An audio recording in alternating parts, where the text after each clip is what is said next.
Hello everybody and welcome along to another edition of the River Wide Ball. I suppose we'll start with the Cork Championships as we usually do at this stage, and after last Sunday's county finals I think there are now 9 county finals out of the 16 played, and this weekend we're going to have 4 more of them. I think there's a couple of semi-finals coming up, but in all I think there are something like 8 championship matches. Then you have the ladies football in the Munster Championship. There's 3 Cork clubs involved. We'll have a little bit we'll be looking at that. Looking at the soccer scenario, post-Ollie, a little bit about rugby and who knows what else.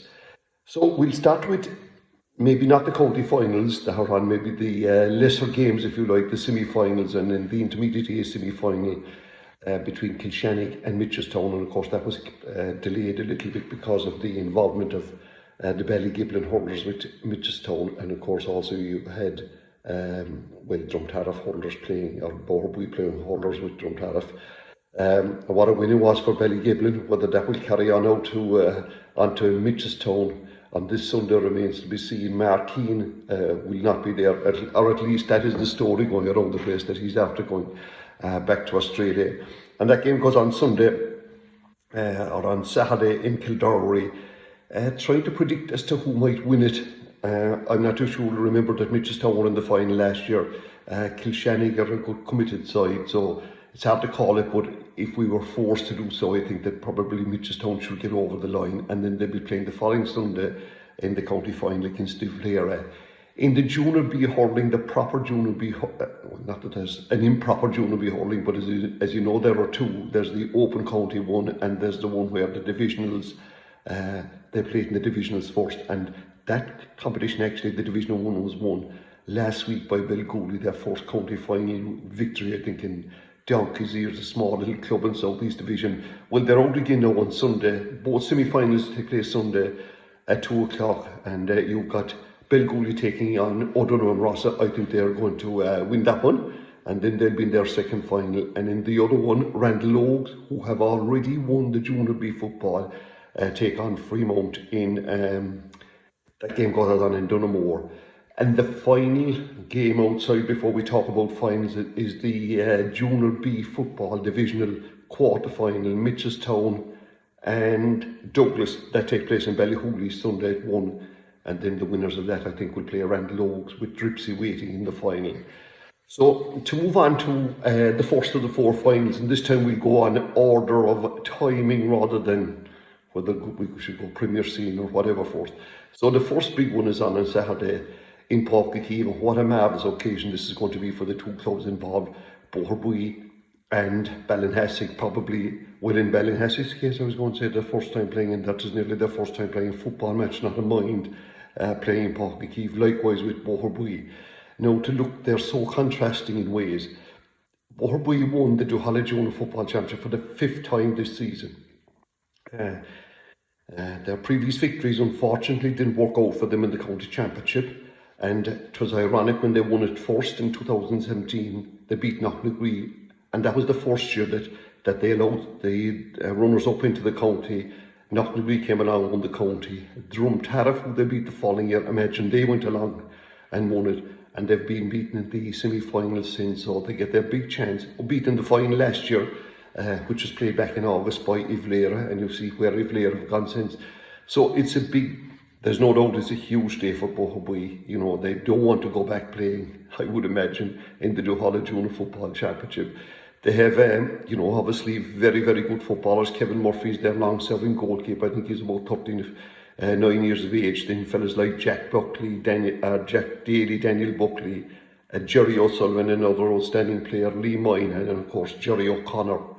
And remember I mentioned a couple of minutes ago about the hurlers. Well, they have 3 hurlers playing as well, and this is their 3rd county final playing this year alone, since the 15th of August.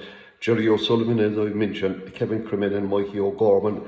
And, you know, they're going to bring huge colour. It's football is their religion back there. Now, their opponents, Ballinhassig, I don't know what is, their sporting religion is without doubt hurling.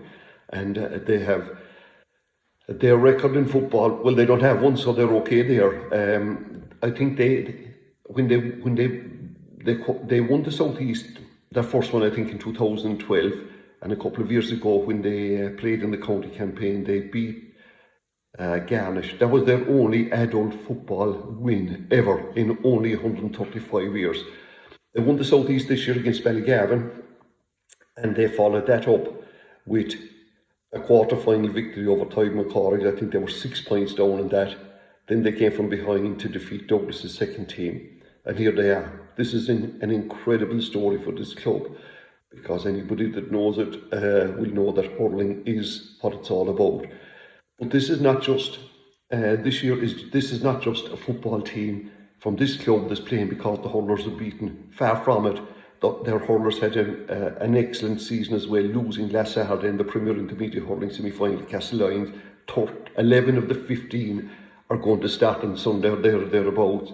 You have fellas like Kevin Maguire, Conor Desmond, Eddie Finn. These would be well known as hurlers, and then their veteran forward Diarmuid O'Sullivan, Killian Tyres, and another veteran Fintan O'Leary. So like this, and of course, but their journey to the final, they beat Cullen. Then they had they beat Urn in the semi-final and a quarter-final victory over Ahina. Look, the bookies will tell you that there's only going to be one winner, but this Ballinhassig team have shown in both hurling and football a tremendous resilience in coming back into games. Look, any junior final is incredible, and any team that has ever won it, you know, like this is kind of where it starts, if you like. And by the way, if Ballinhassig did win it, when they get their medals, they will be the only players on the planet that will have won a junior football championship from the present South East Division. The last team that did it, and I doubt if there's too many of them around, was back in 1932 only, when Kinsale were victorious. That game is on at 3 o'clock in Páirc Uí Chaoimh, then following up on that at 5 o'clock, you have the Premier Intermediate Hurling final between favourites Castlelyons, beaten last year in the final, you may remember, by Charleville against Corsi Rovers. Now, Corsi Rovers last year, after losing first 2 games in the championship, they came back into it and they actually got as far as the semi-final and were beaten by Castlelyons, beaten well now, it must be said, on that occasion. So, how should this one go? Well, you know, the favourites are Castlelyons because I suppose of their performance last year and this year again. And another big plus for them is Colm Spillane. Thankfully for them, and probably thankfully for Cork Hurling, is back playing again, and he will be operating out around midfield. Their goalkeeper is Jack Barry, and the 2 goalkeepers actually in this final are interesting in that Jack Barry got 1-2, penalty and 2 points on frees against Ballinhassig in the semi-final last week. The Corsi Rovers goalkeeper Stephen Nyan, he got 1-3 in their semi-final victory, a penalty as well, against Valley Rovers. The Castlelyons teams, like fellas like Colm Barry, Leo Sexton, then you have Owen May and Colm Spillane, and Niall O'Leary, the Cork defender, is at centre forward, usually operates as centre forward, and another Spillane, Anthony, up full forward. Like they're a formidable outfit, but don't underestimate Corsi Rovers. You know, Brian Collins, we mentioned our goalkeeper, Brian Collins and Fergus Lorden are really tough defenders. Then you have DJ Toomey, but their forward line, I suppose, of Sean Toomey, Tygo Sullivan, the team captain, Richard Sweetenham, and the hard-working Jerry O'Neill. So it's, again, you know, a county final. There's so many, I suppose, angles to it in terms of what it means for their supporters and everything. And Castlelyons last won this in 1998. It's a good bit back. It's a 23-year wait, whereas Corsi Rovers won it in 2011. And by the way, Corsis, I think, were beaten also in the 2018 final by a very good Charleville side. So, yeah, will we go with the favourites? We probably will have to, but don't be surprised if the Ballinspittle-Ballinadee combination, their ladies won the Camogie, remember last year, and that was a huge thing in the parish, and who knows, a little bit of that could rub off as well. Then you have the, moving to Sunday then, the 2 big games, and the first one is the meeting of Mallow and St. Michael's in the Premier Intermediate, or the Senior A football.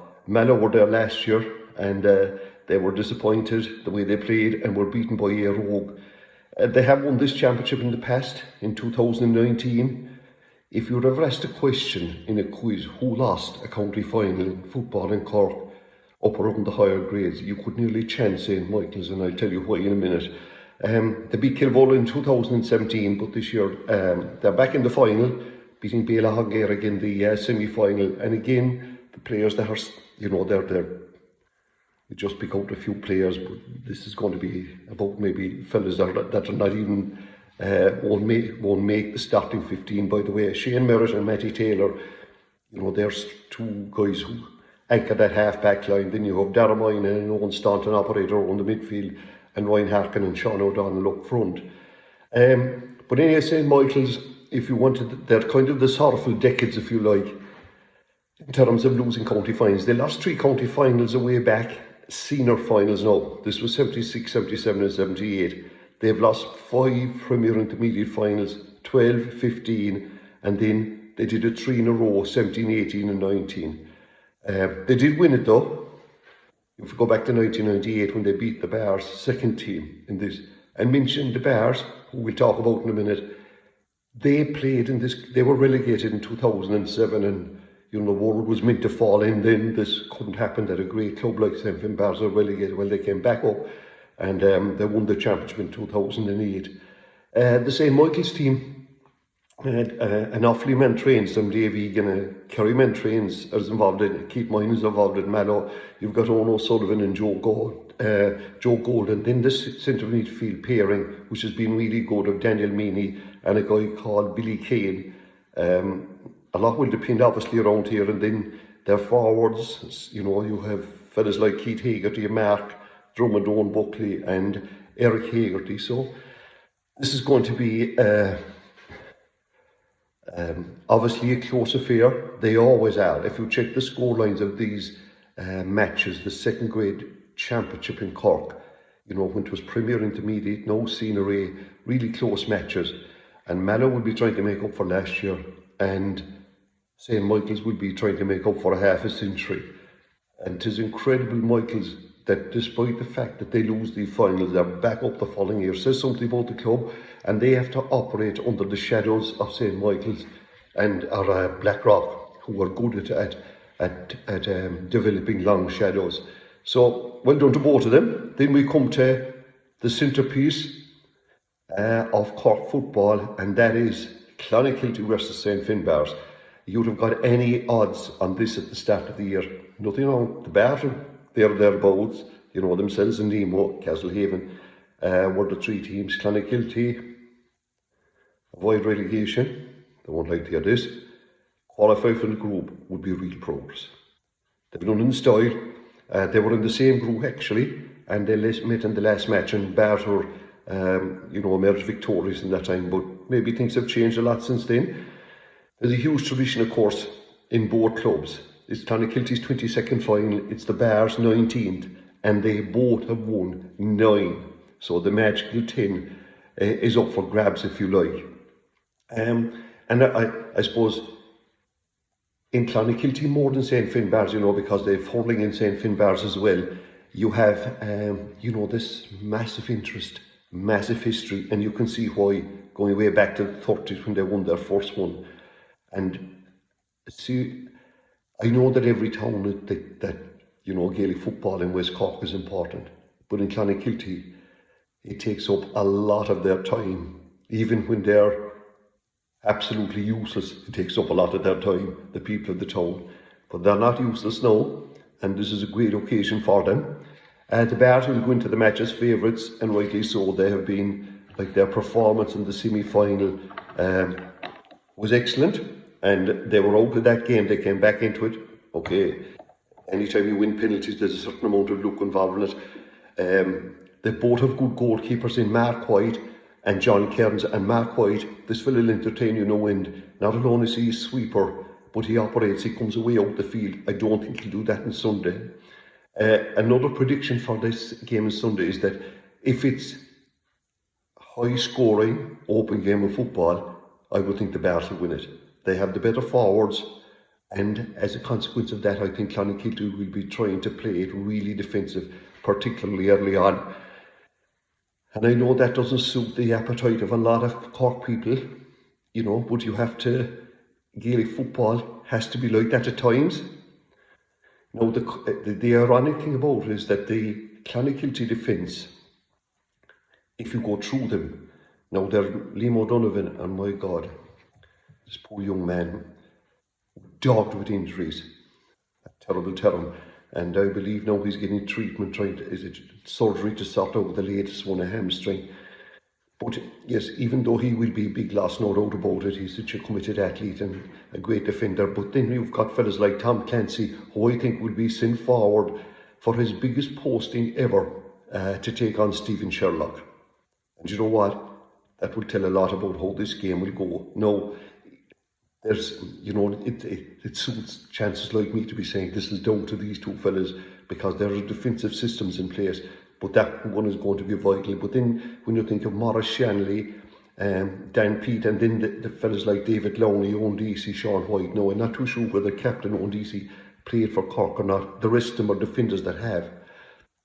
Midfield, an incredible setup here because you have Clonakilty, have Ben Ridgway, the Offaly man, a rugby player who plays, half I think with Bandon, but he's now far a manager down in Clonakilty. And he'll be partnered by Joe Grimes from Listowel, one of the two Kerry Gordy and the team. And they have been improving slowly. They need to be at their very best when you consider Eugene Maguire, Owen Commons and Brian Hayes operating around midfield for Clonakilty, for St. John Basha, I should say. And then of course up front, even though that Clonakilty, the last day with Sean McAvoy and Ross Mannix getting points, showed a return, a greater return than they have been doing so, but they're generally not great, sorry, my apologies, maybe they're not high scoring forwards.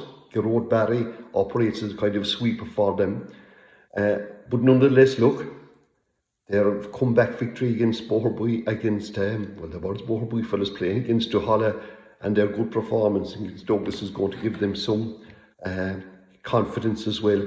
And of course they have an incredible manager who was part of folklore in Clonakilty, and that's Hawley O'Neill. He was there for their victories, the two victories they have had.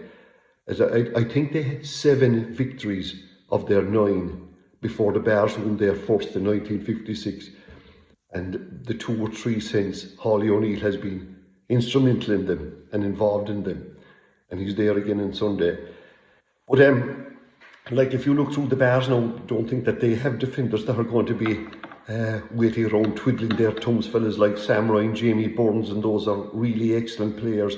And then they brought in Billy Hennessy, the hurler.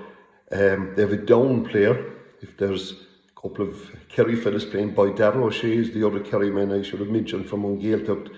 Then you have this fella, Conor McCrickard, a down senior footballer who eventually got going in the semi-final. So, look, it's going to be a huge day. I don't know what the crowd will be like. I don't think it'll be like the attendance for the hurling now. It never is. But the support that will come in from Clonakilty will be absolutely awesome. I can assure you of that. And the Bears, like obviously city clubs don't have that same following. That's understandable. But the colour and all of that, the atmosphere, and for clubs who will say after the game, Asher, they weren't good enough to win, isn't it a great occasion to be in a Cork County final? There are 16 of them there, and for any club who gets there, whether it is the Junior B, this or that, right up to next Sunday, and last Sunday was likewise. So the best of luck to both teams. But don't be surprised if Clonakilty surprises all once again. In ladies football, there's 3 Cork teams involved in Munster action this weekend, and Friday night we have Inter-Rovers playing Cumra Rangers in Kill at 8 o'clock. And the winners there will play either Rathmore or Clonmel Commercials. They play Sunday.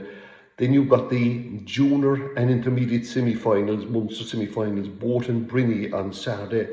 And at 12:30 we have Castlehaven taking on Mullinahone from South Tipperary. This would be mostly a kind of a hurling area, but obviously they play ladies football, and after the big win by Castlehaven last week, I fancy them to get over that. And if they do, they'll be involved with either the MKL Gales, they're a team from Mid-Kerry, Listroy, Keele, that direction, Miltown, Castlemaine, who play Clooney Quinn. And the other semi-final then is the intermediate one between Valley Rovers, who were more than lucky to get out of North Clare with their credentials attached, and maybe a few more things attached last Sunday when they defeated Cork GAA by a goal. Michelle O'Regan, their team captain, some leader this young lady is, and they take on Monaghy from, they're outside Newcastle West. They're a big Camogie team as well. They play Camogie with Newcastle West, and the winners of the other semi-final there is Castle Island Desmond versus a kind of a combination. They're called the Galtee Gales, St. Pecans. I think that's the description of them. And then the following next weekend, Mornaby, who will be they'll be playing Ballymacarbery, the Waterford champions in the senior football. Away from that and on to association football, and life after Ollie begins for Manchester United. Well, it began during the week, and what a circus that's going on in that club. But anyway, they got a win over Villarreal in the European Championship, or the Champions League as it's now called. And in actual fact, all of the 4 English teams, Chelsea, Manchester City and Liverpool, won their matches. And I don't know that this ever happened before, but all 4 of them, including United, are top of their group and probably qualified for the knockout stages. So this Premier League action where, there's obviously always a little bit of, a main bit of drama. Arsenal, do you remember we spoke about them last weekend, up to Liverpool, another flaking up there. Well, they're back in business now. They play Newcastle, so it will be Eddie Howe's the new manager at Arsenal. At Newcastle, I think it'll be his first time in the dugout. He was COVID restricted for their game before the international, not before the international break, but when he was supposed to take the job. Crystal Palace will take on Aston Villa. Steven Gerrard, another new manager there. Norwich, new manager. Dean Smith taking on Wolves. Liverpool take on Southampton. And that Liverpool team a couple of years ago, a lot of their players came through the Southampton set-up. And then on Sunday you have 3 games we're going to mention, because Spurs with their Conte with their, it's nothing but new manager, take on Burnley. Man City take on West Ham, and of course Manchester United. This is to be the test now of Michael Carrick and those gurus that with Ollie. They take on Chelsea, who are top of the Premier League. In terms of, and of course the Irish ladies team, women's team, a big match now for them tonight in the World Cup qualifiers. Remember that they drew with Sweden, beat Finland. Well, these are 2 matches now coming up. They're playing Slovakia tonight, Georgia on Sunday, and both of those games in Tallaght Stadium. And like, to be honest, if they're, I'm not saying they're not serious, but if they want to qualify, their 2 wins I think they'll have to get. So in rugby, after the incredible wins by the Irish team in the autumn internationals, where they had wins over Japan, New Zealand, and last week against Argentina, it's now back to club action. And what's happening this weekend in terms of the provinces, the United Rugby Championship, this reincarnated version with the 16 teams, well, for the next 2 weekends, Munster are down in South Africa. The 4 South African teams are actually down the bottom of this league, and it'll be interesting to know how they get on playing some of their matches at home. And on Saturday at 5:45, Munster will play the Bulls, they're called, and they're second from the bottom. That game goes on in Pretoria, and the following week then they go to Johannesburg to take on the Lions. So that's it.